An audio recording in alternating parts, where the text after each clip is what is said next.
ഈ ചാപ്റ്ററിൽ 2 പ്രധാനപ്പെട്ട ലോസാണുള്ളത്. ഫസ്റ്റ് വൺ ഹെൻറീസ് ലോയും second one Raoult's ലോയും.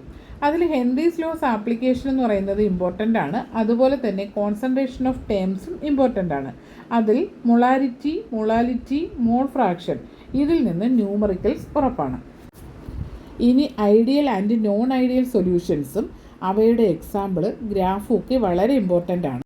Next azeotropes എന്താണ്, അതിൽ maximum boiling azeotropes and minimum boiling അസിയോട്രോപ്സും എന്താണെന്ന് നോക്കണം.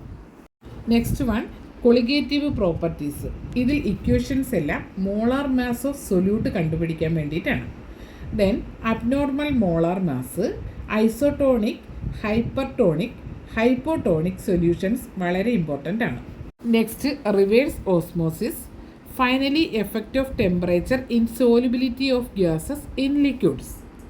ഈ ക്വസ്റ്റ്യൻസ് എല്ലാം വളരെ ഇമ്പോർട്ടൻ്റ് ആണ്. അപ്പോൾ ഇതെല്ലാം നോക്കിക്കൊണ്ട് പോവുക. ഏകദേശം 20 മാർക്കോളം നമുക്ക് സ്കോർ ചെയ്യാൻ പറ്റുന്ന ക്വസ്റ്റ്യൻസുകളാണ്.